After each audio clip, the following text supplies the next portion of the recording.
Good morning, students. Today we will study grammar portion. Okay, this is the first class of your grammar, English grammar. Okay, so today we'll start with your chapter number 28, unit 28, words often confused. Okay, it is on page number 123.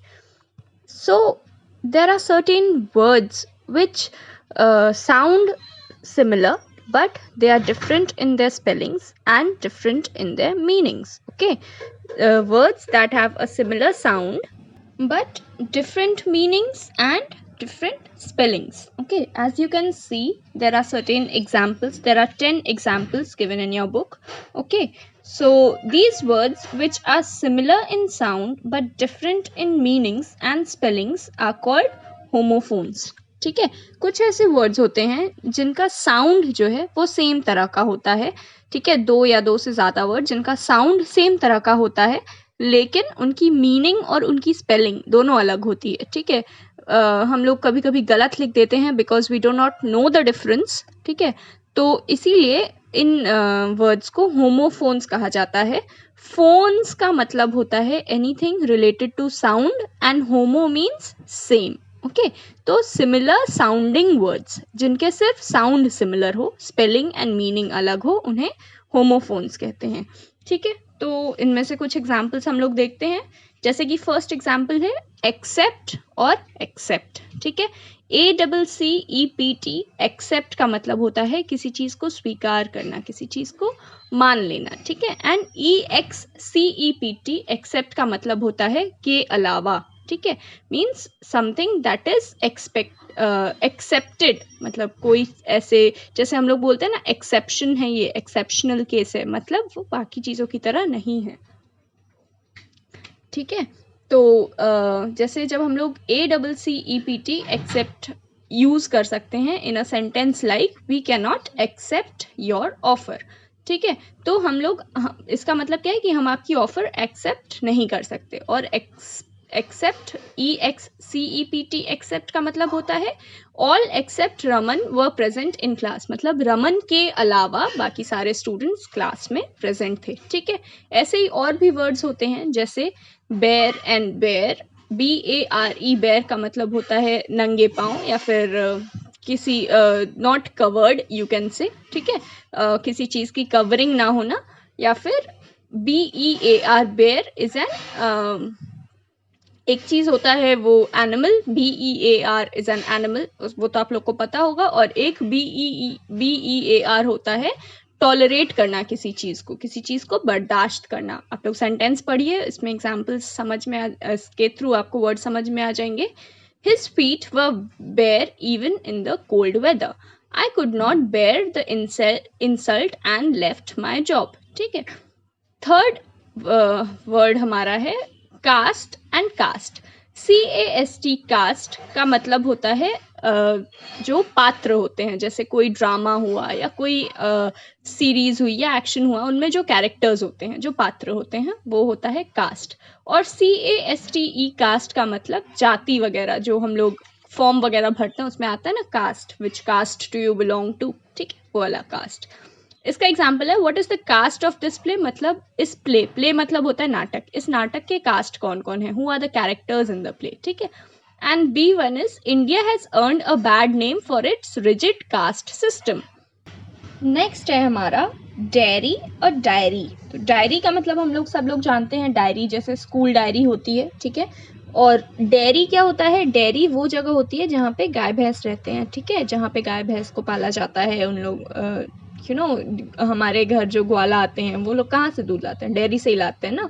और ऐसे भी market में जो दूध आते हैं वो सब कहाँ से आते हैं, डेयरी प्रोडक्ट्स कहाँ से आते हैं, मतलब दूध वाले प्रोडक्ट्स या फिर जहाँ से दूध बनता हो उसको हम लोग कहते हैं डेयरी. ठीक है, तो एग्जाम्पल सेंटेंसेस देखिए. The dairy started by Sidhu भाई सून बिकेम वेरी पॉपुलर. मतलब सिद्धू भाई ने, जो सिद्धू भाई इज अ पर्सन, ठीक है, उन्होंने जो डेयरी स्टार्ट की थी वो बहुत ही जल्दी बहुत पॉपुलर हो गया. एंड डायरी का मतलब तो आप लोग जानते ही हैं, and Franks diary has become the best seller. फिर फिफ्थ एग्जाम्पल है हमारा फेयर और फेयर. FAIR फेयर का मतलब प्रॉपर, मतलब हम लोग कह सकते हैं कि जैसे नॉन पार्शियल हम लोग कह सकते हैं, ठीक है, जो जस्ट हो, जो जस्टिस करे, ठीक है, जो ऐसे पार्शियलिटी ना करे, ठीक, उसको हम लोग फेयर कहते हैं। और FARE फेयर का मतलब होता है किराया या भाड़ा, जिसको हम लोग कहते हैं, ठीक है। तो फेयर FAIR फेयर का मतलब होता है नॉन पार्शियल, ठीक है, और FARE फेयर का मतलब होता है किराया। He is known to be fair and important जज, मीन्स वो जो है वो एक इम्पॉर्टेंट और फेयर जज हैं जो पार्शियलिटी नहीं करते हैं। And what is the plane fare from Delhi to Dubai, मतलब प्लेन का किराया कितना है from Delhi to Dubai. Next is heir and air, ठीक है। तो हेयर का मतलब क्या होता है, हेयर तो हम लोग जानते ही हैं, बाल, HAIR हेयर, और जो HEIR है इसको हम लोग एयर पढ़ते हैं। और एयर का मतलब क्या होता है, जो कुछ लोग इसे हायर भी बोलते हैं, ठीक है, HEIR को some people also pronounce it as hire, ठीक है। सो एयर का मतलब क्या होता है, it means the next ruler, ठीक है। जैसे एक राजा के बाद उसके बेटे अगर राज कर रहे हैं तो द नेक्स्ट रूलर, जैसे किसी गद्दी का हकदार या किसी पोजीशन का नेक्स्ट हकदार, जो जिसको वो पोजीशन नेक्स्ट मिलनी चाहिए, ठीक है। The seventh one is loose and lose, ठीक है। तो LOSE लूज का मतलब होता है खोना। जैसे एग्जाम्पल में दिया है, do not lose your temper, मतलब अपना टेम्पर मत खो। टेम्पर मतलब जो बैलेंस स्टेट ऑफ माइंड होता है, जैसे गुस्सा मत हो जाओ, इसके कहने का मतलब है, ठीक है। एंड LOOSE लूज मतलब ढीला, ठीक है। The dog bites people if he is left loose, मतलब अगर डॉग की चेन को अच्छे से बांधा ना जाए, if he is left loose, अगर खुला छोड़ दिया जाए तो he bites people, okay. Then the eighth one is pray and pray. Pray का मतलब आप लोग जानते हो, PRAY प्रे का मतलब प्रार्थना करना, एंड PREY प्रे का मतलब शिकार, ठीक है। The lion is a beast of prey, मतलब जो लायन होता है वो हमेशा प्रेइंग में बिलीव करता है। PREY प्रेइंग मतलब शिकार करने में बिलीव करता है। And PRAY pray, let us all pray to God to keep ourselves healthy, wealthy and wise, ठीक है। Then the next one is rain and reign. तो RAIN रेन का मतलब हम सब जानते हैं, बारिश। एंड REIGN रेन का मतलब होता है राज, ठीक है, कितने साल या कितने टाइम कोई राज किया, ठीक है, उसको कहते हैं रेन, ठीक। तो जैसे first sentences, it began to rain as soon as we stepped out, and the next is Akbar's reign lasted for almost 50 years। फिर स्टेशनरी एंड स्टेशनरी। स्टेशनरी में ARY वाले स्टेशनरी का मतलब होता है स्टिल, मूव ना करना कोई चीज़। और ERY वाले स्टेशनरी का मतलब हम सब जानते हैं, किताब कॉपी पढ़ने लिखने वाले सामान, ठीक है। सेंटेंस देखिए, in olden days people believe that the earth was stationary and the sun revolve around it, मतलब अर्थ जो था वो स्टेबल था और सन रिवॉल्व करता था। और नेक्स्ट है, the schools stationery shop does not have Fevisticks, मतलब स्कूल की जो स्टेशनरी शॉप है, जहाँ पे स्कूल की स्टेशनरी मिलती है, वहाँ पे फेविस्टिक नहीं मिल रहा, ठीक है। आई होप इतना आप लोग को समझ में आया होगा, कोई दिक्कत नहीं होगी, ठीक है।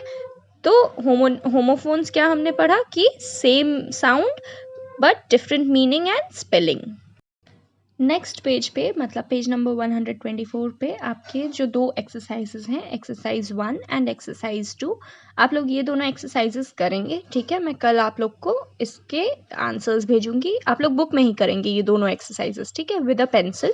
एंड मैं कल आपको इन दोनों एक्सरसाइजेज के आंसर्स भेजूंगी, तो आप लोग चेक कर लीजिएगा, मिला लीजिएगा, कहीं गलत हो तो इरेज एंड करेक्ट कर लीजिएगा, ठीक है।